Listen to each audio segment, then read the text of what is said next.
I'm going to turn this around because you're not my mom. It still says mom. It's okay. I am a mom of your children. That she is. That she is. Anyways. Hello there. What's going on, guys? Wait, did you start recording? I've been recording. Oh. Hello there. What's up, guys? It's your boy Kai. And this is my wife Aisha. And together... we're KhAisha. And this is KhAisha Reacts. Anyways, I wanted to do something a little different on the channel, right? I've done like 1 or 2 reaction videos before, but I think I'm just too stoic to do a reaction on my own. So having my lovely assistant and life partner here might make me react a little bit more. So, anyways, we are going to be reacting to Piers Morgan versus Norman Finklestein on Israel and Palestine. The full interview. Why are we reacting to this? It's because we care about what's going on in the Middle East right now. Okay? Children being bombed, and that shit ain't cool. You know what I'm saying? And if you follow us on social media, you'll see that we're very, very upset, saddened, frustrated, infuriated by the genocide that's going on. Because that's exactly what it is. A genocide. Anything you'd like to add? No, just Piers Morgan has been... I've been watching little clips on Instagram with him, and it's been very frustrating watching him because I feel like he brings people onto his show not to raise awareness or to see what the other person has to offer. He brings them onto their show just to impose his own views on them. That's my honest opinion of Piers Morgan. But I do like Norman Finklestein, so let's see how this goes. You called him Norman Finklestein. I said Norman. Oh, Norman Finklestein. I do like Norman Finklestein, so let's see how this goes. Piers, you're on. Welcome back to Piers Morgan on Sensor. My next guest is one of the most influential and to many controversial political scientists in the world. Most recently, he stirred controversy with his ferocious criticism of Israel's attacks on Gaza. Many of you have called for him to appear on this show with thousands of comments like this one. I wonder if Piers Morgan would be brave enough to have Norman Finklestein on his show. Well, I'm pleased to say the answer is yes, because we believe in being uncensored here and hearing from all voices. And so I'm joined now by... Piers, you're so brave. Professor Norman Finklestein. Professor, thank you very much indeed for joining me. I appreciate it. Like I said, a lot of people wanted me to interview. You yourself tweeted that we hadn't done it, so here we are. I'm glad about it. I think you're an influential voice, and you've obviously been very vocal about this since it all kicked off. I want to take you back, if I may, to October the 7th, because your first reaction to what happened on October the 7th incensed many people. You posted on Substack a piece about what had happened on the day, and it included this: for the past 20 years, the people of Gaza, half of whom are children, have been immured in a concentration camp. Today, they breach the camp's walls. If we honour John Brown's armed resistance to slavery, if we honour the Jews who revolted in the Warsaw Ghetto, the moral consistency commands that we honour the heroic resistance in Gaza. I, for one, will never begrudge. On the contrary, it warms every fibre of my soul. The scenes of Gaza's smiling children as their arrogant Jewish supremacist oppressors have finally been humbled. And you ended by saying, the stars above in heaven are looking kindly down. Glory, glory, hallelujah. The souls of Gaza go marching on. With the benefit of a few weeks now, do you regret the tone of that initial response to what happened? My initial response was to the initial news stories. You will recall, I'm sure, that initially what we were informed was that there was a breakout from Gaza concentration camp, that approximately 1,500 people had broken out, and that about 50 people, that was the initial number that was given, approximately 50 Israelis were killed. The number gradually grew, went from 50, a couple of days later it went to 100, and I'm sure you'll remember the number didn't reach 1,400 until about 10 days later. Initially, it was reasonable, excuse me, it was reasonable to assume that people had been killed in a firefight, which was not the case, at least not fully the case. So my initial reaction was to the initial news stories. By the third or fourth day, I was clearly compelled to rethink my initial statements and try to make sense of what was clearly a moral quandary. And at that point, I revised not revised, but I considered my judgment on the basis of the new information that was available. Okay. And my own sense, yes, go ahead.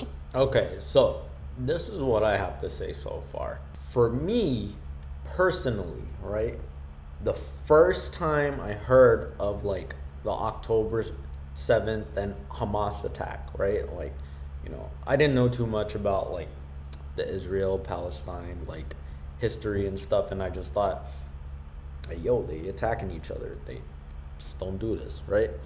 And you know, I had to learn more about it, and then I became more pro-Palestine as, you know, I researched and seen a lot more atrocities by the hands of Israelis, where I've seen almost slim to none. I mean, I did see those like first attacks and like, you know, fucking movie-esque looking scene where like, you know, the Israeli hostages are being taken and it looks like, you know, homegirl is like being just carried away on a horse or some shit, you know what I mean? Like, oh my God, save me.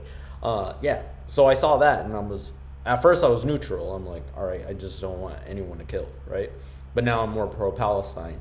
But it looks like the first day it happened, Norman Finklestein is saying, oh yes, Palestine did it. And now it seems like he's backtracking.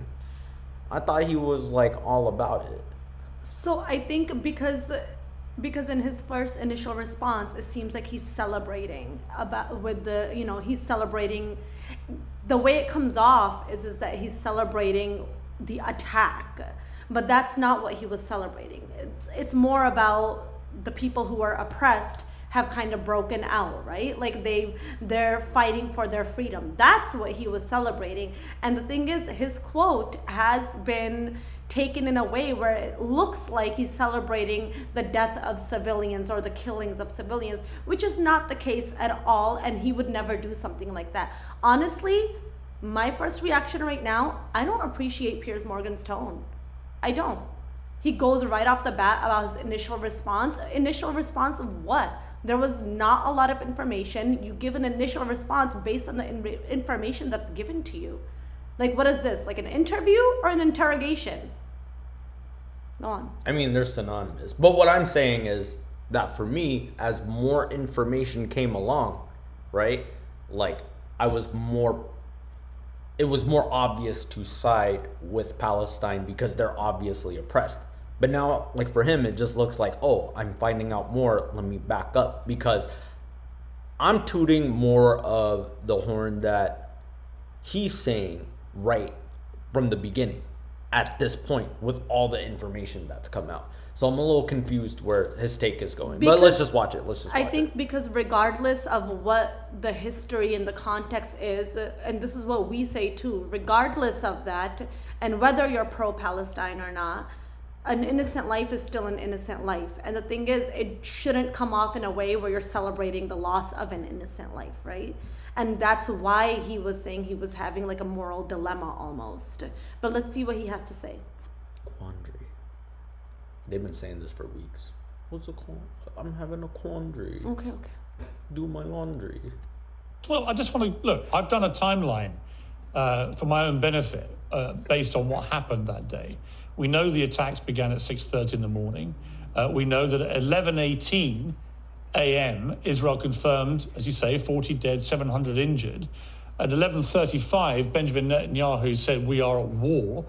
At 12:30 that day at lunchtime, I tweeted horrifying and appalling scenes from Israel. This murderous, indiscriminate Hamas terror attack on Israeli people is shameful and indefensible. By 4:17, Israel said 100 were dead at least, 985 wounded. Civilian hostages have been taken.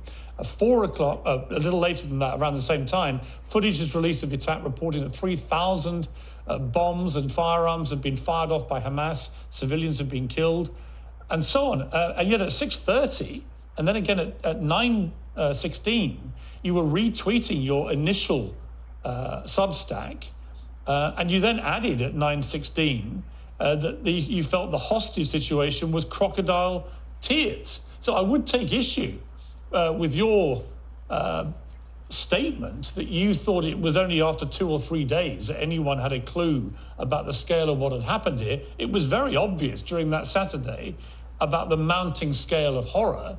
And I just don't understand why someone as scholarly as you, as expert in this region, in this conflict as you are, why your response would be that for several days, one of glorifying in the in what you called heroic resistance, whereas mine, and I've always tried to be fair-minded about this conflict and reported it for CNN and tried. Okay. He's always been fair-minded? Is that what he just said? Mm-hmm. In what manner has he been fair? Just because you bring in people to speak from both parties does not mean that you're being fair. If anything, every single person that he's brought on, he's done nothing but cut them off, interrupt them mid-sentence, and on top of that, he's done his best to impose his own views on them. I think he means pre-October 7th, because he's saying, like, this is my response on October 7th, and up until that point, I've been fair. So it's like, you know, Piers is more hip than I am, obviously. Like, he's known about this conflict, or was, like, very aware of this conflict than most of the population. Regardless, even But before. no. What I'm saying is that he's saying before October 7th, he's been fair. Now that after October 7th has already happened, he's definitely I been... don't think that's what he's saying. No, that's what he's saying. Just... fair and accurate as and when I've seen it. That I, at midday that day, I'm talking about a murderous, indiscriminate terror attack and horrifying and appalling scenes. I just don't believe that you weren't aware, with great respect, about the scale of what was going on. Okay, Piers, let me begin by saying I want to have a civil conversation, and I'm going to do my darndest to remain faithful to the facts and faithful to truth. I'll do my darndest not to exaggerate. The first thing I have to say is I don't tweet. I've never been on Twitter. I have 3 young tech people who I send statements to, and then they make the decision where to place it on Substack, on Twitter, and so forth. Okay, I just want to clear that up. I made one statement on the first day on the basis of the information that was available to me. Exactly. The information was 50 people had been killed. Now, my memory is, but I won't claim my memory is infallible, the numbers didn't start to grow until the next day. That's not true. As the numbers, okay. It's just not true. Piers. Well, Professor, with respect. Okay, I'm not going to. It's not true. Piers. Yeah, but you have to listen to what I say. But you want me to believe you when you say you weren't aware of the scale of this for several days. I find that just, I'm incredulous. You want me to believe that? Okay, Piers, I'm not going to force you to believe it, and I'm not going to even try to impose my will. I'm simply saying, as a factual matter, speaking for myself, I was not aware that the numbers had been beyond 50 when I made that statement. I will further state that to my knowledge, I could be mistaken, that I did not make another statement until the numbers started to grow And I admit, I have said to you, it was a moral quandary for me. And I said in many interviews that it was for me a very burdened moment because I wasn't entirely confident in my moral judgment. And it was at that point that I started to look back at what the white abolitionists had to say when Nat Turner carried out a slave rebellion and many whites were hacked to death, children were beheaded, and I wanted to see, because I was not confident of my moral judgment, I wanted to see what did the white abolitionists, those who fought against slavery, had to say. And I looked at what William Lloyd Garrison, probably the most famous of the white abolitionists, and he said, horrible things happened during Nat Turner's rebellion, but if you read his statement, he wouldn't condemn Nat Turner or Nat Turner's All right, well, let me ask you, Confederates. okay, listen, I've heard you say this before, that analogy, that's fine. But let me ask you, given you now know... To be honest, he kind of lost me. He went into slaves. Well, okay, the reason he's going to slaves is because he's trying to figure out his own moral judgment right now. So he's trying to take it back to instances in history and learn from what he felt, about what happened in the past. So he's saying that slaves rebelled and they beheaded a bunch of white people? Yeah, but... Did you know that? I know. So when it pretty much initiated the revolution, right? So there was a Which movement. revolution? There was a movement where the slave, in the middle of the night, he went in and he killed his entire master's family, and including the master. Don't call it master, call it slave owner. Yeah, slave owner. Then they went to the next house, and The him only and the slave master over there, is God. and then they went to the next house and they did the same thing to that family. And this kind of sparked the movement to kind of end slavery, and because the slaves were rebelling. But he's mentioning that because it's like, well, now when we look back at that time, what can we learn? Like, are we gonna say, oh, the slaves were wrong in what they did? Or are we gonna be like, well, even if they had to do something brutal, can you blame them? Because of everything that's been happening to them and their family and their tribes. They were taken forcibly out of their homes. Their children were killed. Think about the brutal history with slaves and what they went through. And then you have to think, well, was it justified what they did? Like, are we going to say, no, that's still wrong? Or are we going to be like, well, honestly, like, what would you do in that position? Yeah. And that's why it's really important. And I think Norman is, Dr. Finklestein is actually very, very wise to go back to the past and see, and kind of try to relate from something in history, because we have to learn from our past. And that's the mistake that's happening right now. We never learn. And that's why things keep happening. Horrible things keep happening, right? So he's very wise to learn. What did we say about the Holocaust? Never again. But look at what's happening. It's the genocide, it's the ethnic cleansing. It's happening all over again because we didn't learn. But they say never again, but it's happening. Why? Because no one learned from their past. He learns from the past, right? So he's trying to relate that to today, because Gaza and Palestine, they're in that position where they are oppressed. They have been oppressed for 75 years. This story didn't start on October 7th, And the thing is, when we keep coming back to October 7th, it's like jumping into the 5th season of a show and saying, oh, they're the bad guys, when you know nothing about what happened the previous 6 seasons. 4 seasons. Okay, go on. You said 5th. Oh, did I? 4 seasons. Math. scale of what happened, given 1,200 people were killed, including 800 or so completely innocent civilians, we know that children were killed, that grandmothers were killed, and their deaths FaceTime to their families. We know that over 200 people were kidnapped and taken hostage. Given the full scale of this attack, I've asked a lot of guests these two questions, and I'll be curious about your answer. One, would you categorize it as a terror attack? And secondly, would you condemn Hamas for what they did? Oh my God, that question drives me insane.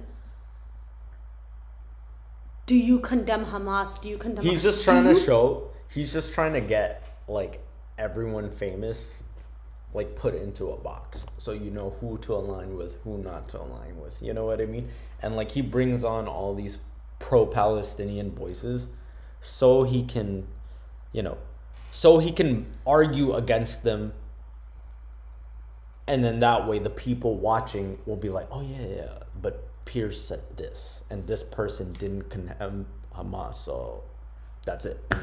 That's the agenda. That's why, we were starting to give him a pass, like, oh yeah, Piers doing a good thing for the Palestinians. Like, no, he's not. He's just arguing it.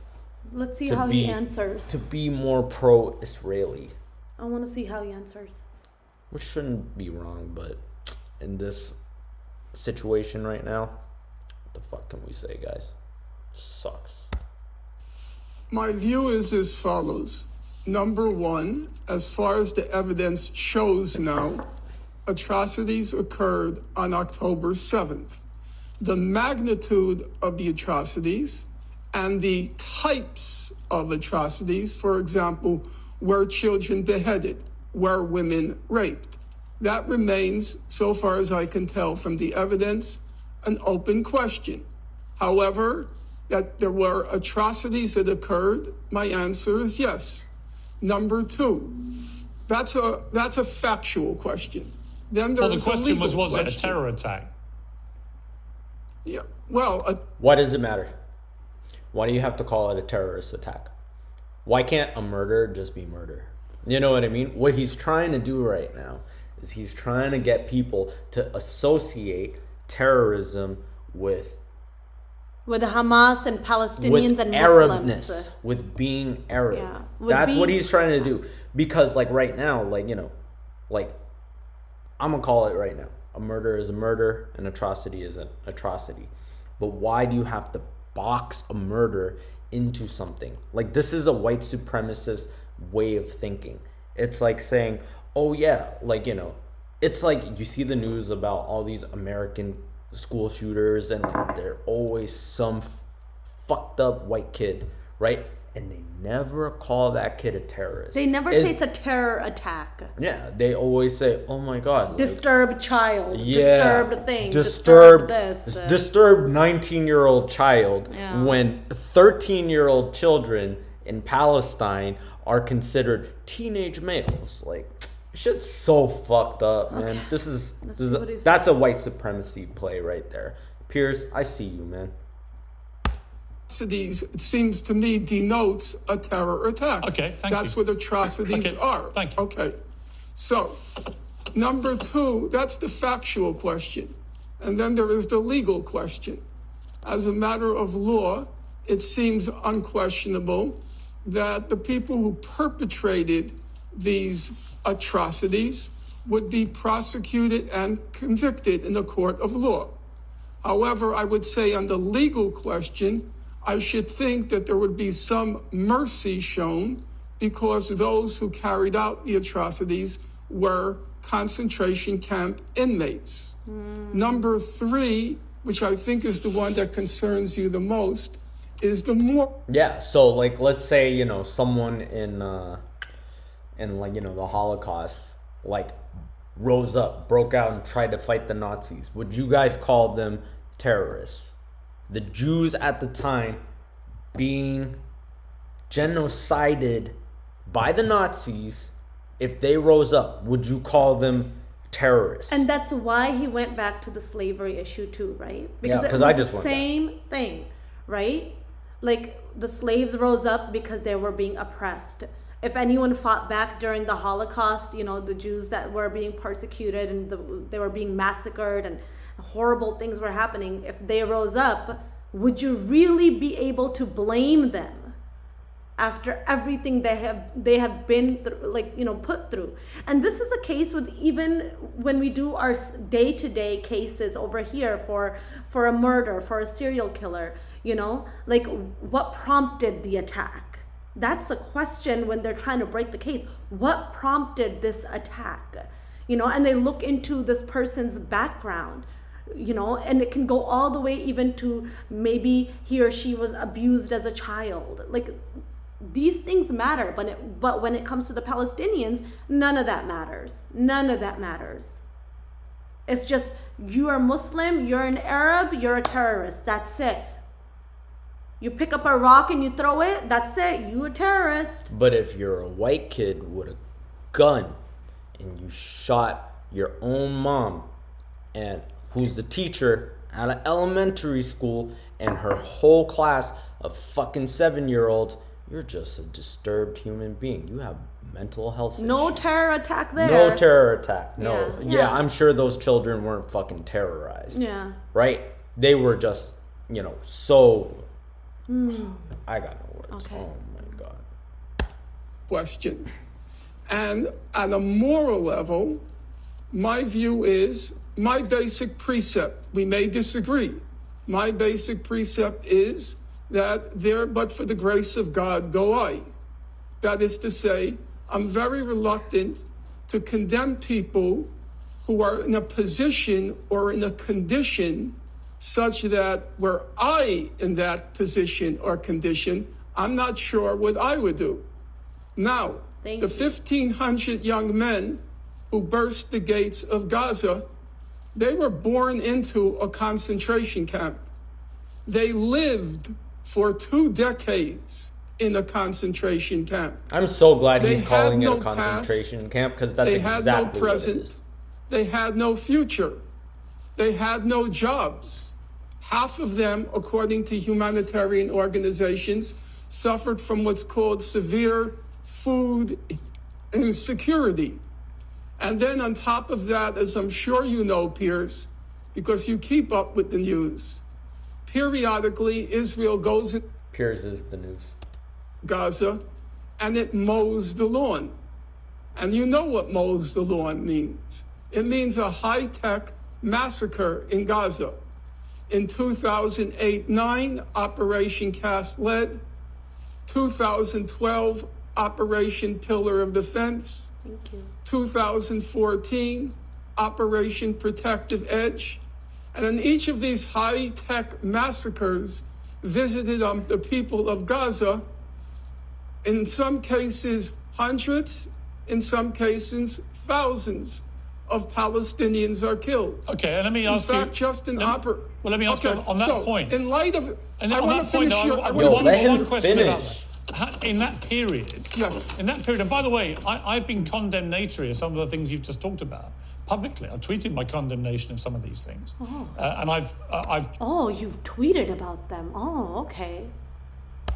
To shine a light on the plight of the Palestinians for many, many years, and I feel that the oppression of the Palestinian people for many decades has been absolutely outrageous. So, But is it terrorism? we can completely agree. But when it comes to what you're saying here, it seems to me what you're trying to paint is a picture of some kind of moral justification for what Hamas did. And that's where you lose me, because I don't see why there could be anyone who can see the scale of what Hamas did on October the 7th and not simply condemn it out of hand.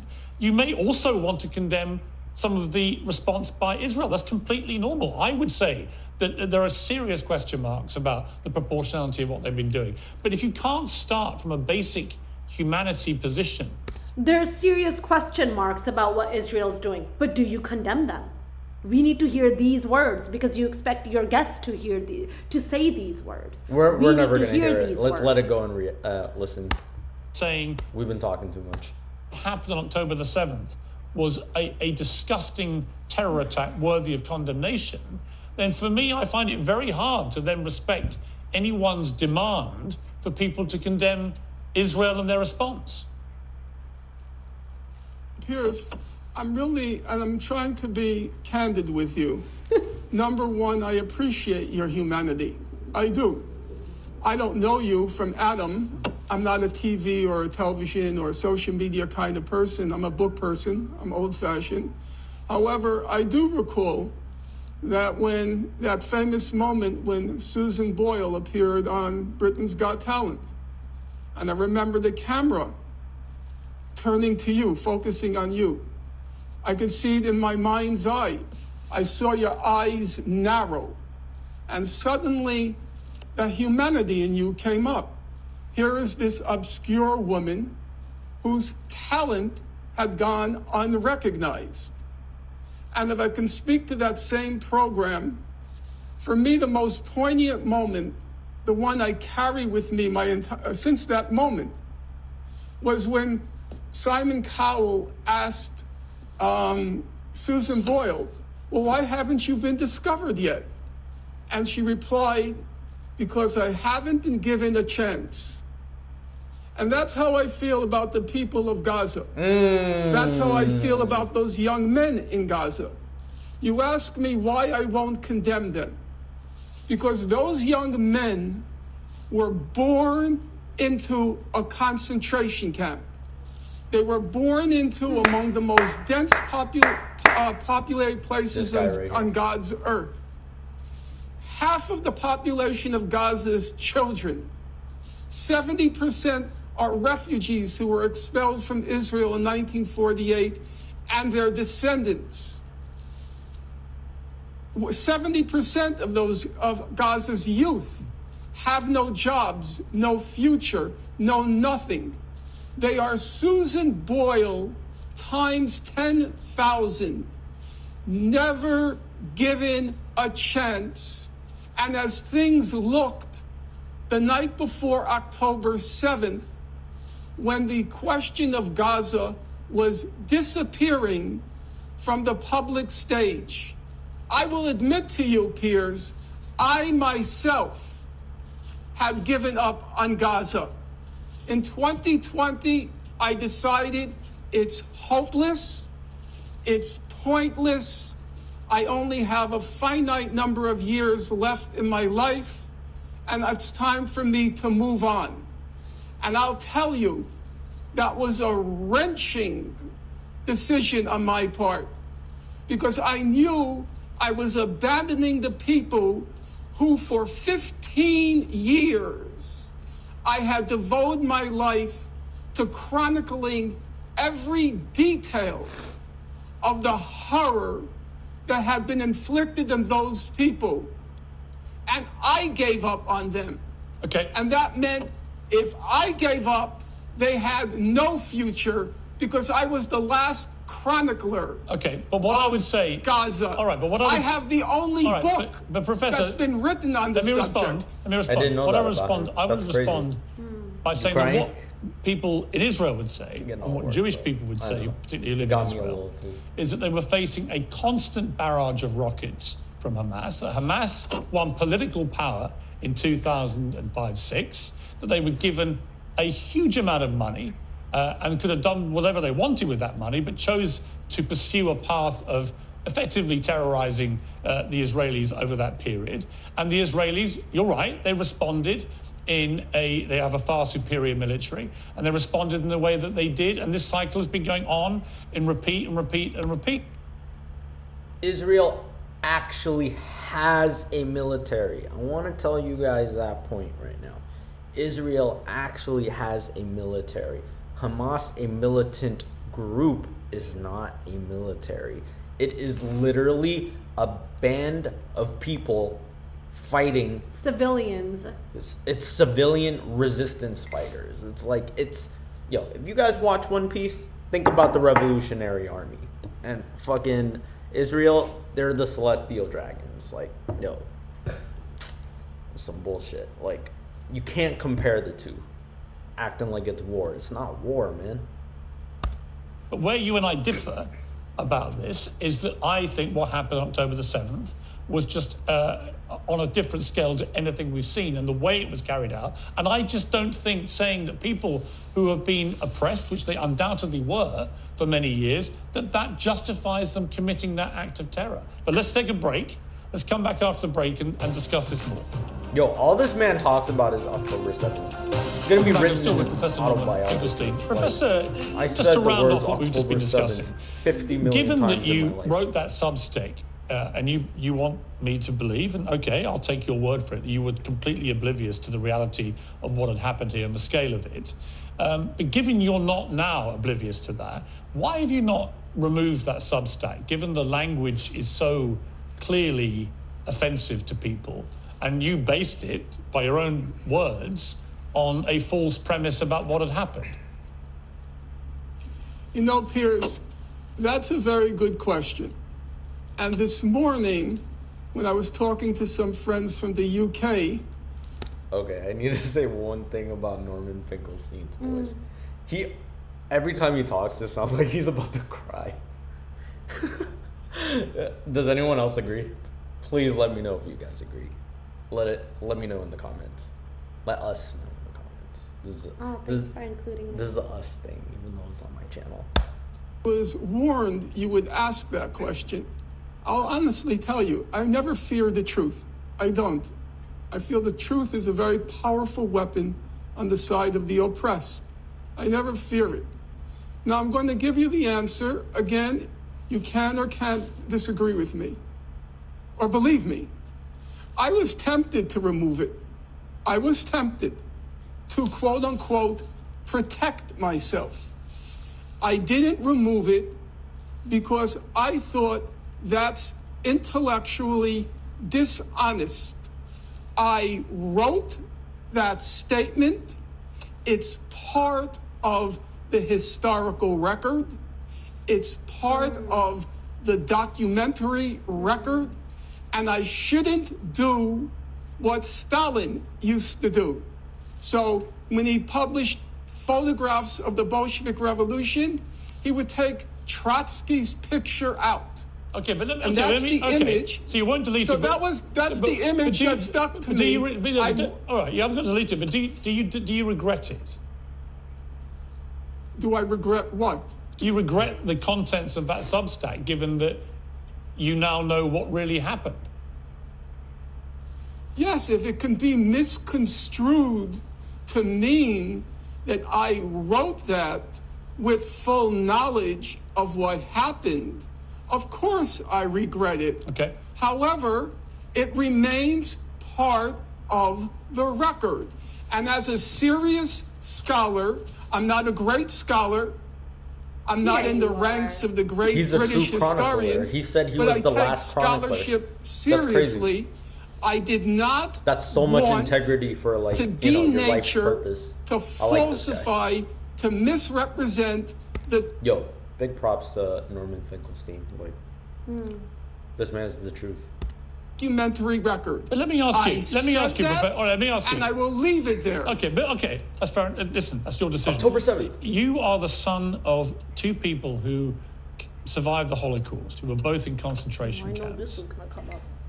You're a Jewish man, and you know how incendiary that Substack has proven to be with Jewish people around the world, many of whom have felt this is the nearest thing to the Holocaust of World War II that they've endured. What your parents went through, being 240 people versus 6 million, right? The fuck? Oh my God, it's so close. I'm sorry, but come on, man. You can't compare. Yo, Okay, I will say this because I've been seeing a lot of these comments and I've been hearing a lot of these comments. To compare what happened in October 7th to the Holocaust is an insult to the people who were killed It's and an brutalized insult and tortured during the Jews. Holocaust. It is, because it's nothing compared to what happened during the Holocaust. It's nothing compared to that.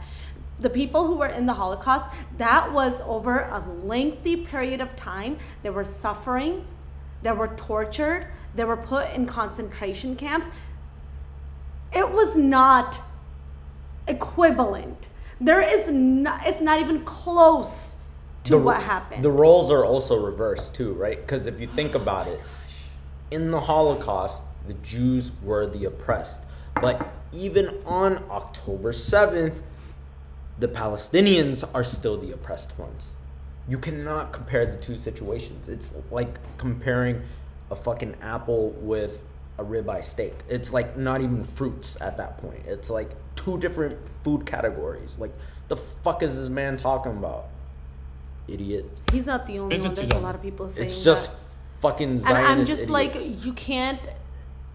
That's pretty much taking away from what actually happened in the Holocaust, which is, you know, I don't think they're not people oppressed. should The do that. Israelis getting attacked, but they're not an oppressed people. And not just that, it's also about the things that happened during the Holocaust. That's not what happened October 7th. It's not even close to it. Yeah, it's an attack. Like, compared to 9/11 at least. Like, you know, something flying over, hitting some shit, right? But the Holocaust, no. There's no control over the people. The Palestinians don't control Jewish people. They don't put them into fucking gas chambers. This was all planned. But Israelis can shut off their water, shut off their electricity, like do all this shit. They can control their quality of life. Like, they're the oppressed ones. Not to mention that they're putting kids in solitary confinements for 10 months at a time over a span of 6 to 7 years. Go on. Look that shit up, guys. It's ridiculous. Kibbutzes on October the 7th. What do you feel about them? I mean, how would your parents have felt about you literally on the day that this happened, talking about heroic resistance, They'd be talking fucking about proud. that you will never begrudge the scenes, that the stars in heaven are looking kindly down, glory, glory, the souls of Gaza go marching on. How would your parents have felt about that, coming out of concentration camps, surviving Look at this man. He's ready to the Holocaust of World War II? Please say something. Well, first of all, anything I write, I have my parents looking at the screen behind me over my shoulders. In a metaphorical sense, I am very conscious every moment of my existence. Every moment of my existence goes back to the martyrdom of my family. So it's not as if suddenly you're posing a question to me that never occurred to me. Quite the contrary, I do need, even 30 years after their death, I need the moral validation that came from my parents' martyrdom and the extermination of their family. How would my parents have reacted? My guess is if on the first day they heard that inmates in a concentration camp burst its gates, I think my parents would be very pleased at that fact.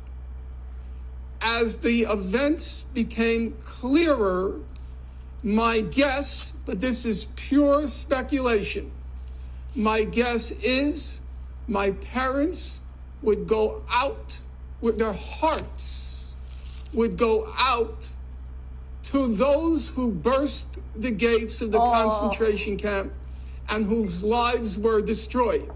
Now, you will say to me, completely legitimately, you would say, well, what would your parents feel about the innocents who were slaughtered in the atrocities on that date? So I'm going to give you as close an answer as I could give, as I'm able to. I once asked my late mother, I said to her, what was your feeling when you heard that the German cities were being terror bombed during World War II? The carpet bombing of the German cities targeting civilians. What was your feeling? And my mother's response to me was, quote, our feeling was, if we're going to die, we're going to take some of them with us. Now, that's not the most morally elevated statement. I agree. And do I wish my mother had and my father had a heightened sensitivity to German civilian life? I suppose I would wish it. But I will tell you, Piers, to the last day of my parents' life, it was unthinkable that they would have a kind word to say about Germans. And it was unthinkable that I would ever quarrel with them on that point. Okay. I accepted that given their life experience, they had the right to hate the people who destroyed their lives. Okay. And the people Professor of Finkelstein. Gaza have the right to hate the people who destroyed their lives. They have the right to defend themselves. Does Israel have the right to defend itself? That's the question they're always asking. Why don't we ask the same question? Do the people of Gaza have the right to defend themselves? The answer is everyone has the right to defend themselves. On another note, yes, it would be nice to see everyone, have a heightened sensitivity to your oppressors, right? If everyone, real talk, if everyone can, adopt, a Buddhist way of thinking, heading towards enlightenment, the world would be a lot better place. You know what I mean? We wouldn't harm each other. It wouldn't matter. Everyone knows this world is temporary and life is suffering. But if you can transcend that, cool. But shit's happening. Shit's happening all the time. And I don't expect Israel to do a 180 and then just suddenly become nice and then expect the Palestinians to even forgive them. You know what I mean? What's done is done. You can't erase 75 years of oppression. You can't erase 75 years of occupation. Just like you can't erase the Holocaust. Just like you can't erase slavery. Just like you can't erase the bombings of Hiroshima and Nagasaki. You cannot erase the Nakba that happened in 1948. The thing is, Israel keeps saying it has a right to defend itself, and I don't care what anybody says, they do not have a right to defend themselves. Why do they not have a right to defend themselves? Because they are the occupiers. They're the oppressors. Yes, they are the oppressors. They are the So occupiers. what are you defending, right? You come into somebody else's land and somebody else's home and you kill their children and you kill their parents, and then you say, I have a right to defend myself. Against what? Against what? You're defending stolen property? You're defending stolen land? You're defending yourself from killing someone else's mom or dad or child? Against what? It is an illegal establishment. You want peace? You want all of this to end? It's not even a two-state solution. That was very clear in 1948, in 1947. Joseph Weitz made it very clear that there can never be coexistence. It didn't come from the Palestinians. The Palestinians welcomed them. The Jews could have easily lived in peace in Palestine as Jewish Palestinians. But no, they had to have their own Jewish state. And this is not even Judaism, right? This is Zionism. Zionism does not reflect true Judaism. So no, Israel does not have a right to defend itself. The only people in this scenario are the Palestinians. Why? Because they are the oppressed. I will never say that slave owner had the right to defend him or herself against their slave. I will never say that Nazi has a right to defend themselves against the person it was brutally torturing and killing every day. I will never say that this guy had a right to defend themselves after killing their child. It doesn't make any sense. If you sit down and if you actually break it down and think about it, it makes no sense when people say Israel has a right to defend itself, because we've gotten so used to Israel being there that we have forgotten that that's not even Israel. That's occupied Palestine. And it's gotten so bad to the point where Palestine is not even on the map anymore. What do you want them to do? You take their land, you kill their children, you maim their men, their women, their children, you kidnap them, you put them in solitary confinement, and you expect them to just sit there?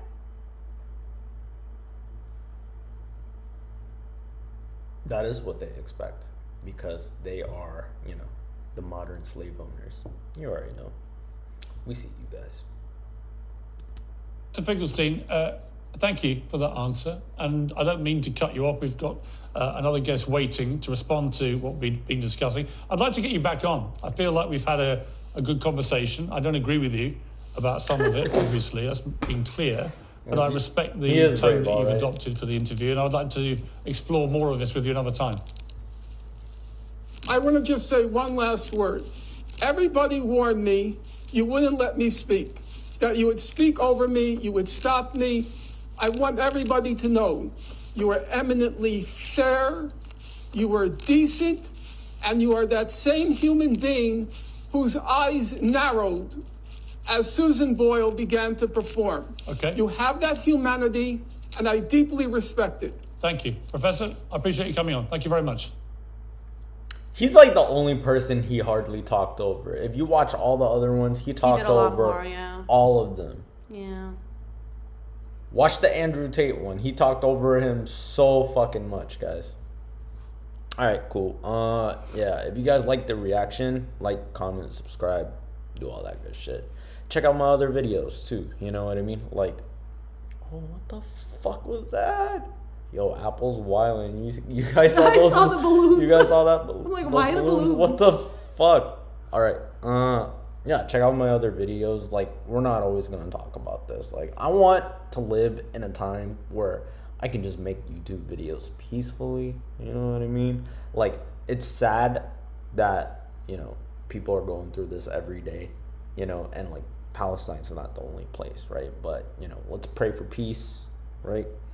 Pray for peace in the world, and like just let everyone live, grow, experience life as freely as they can. Let's pray for that, guys. Palestine. Every single person.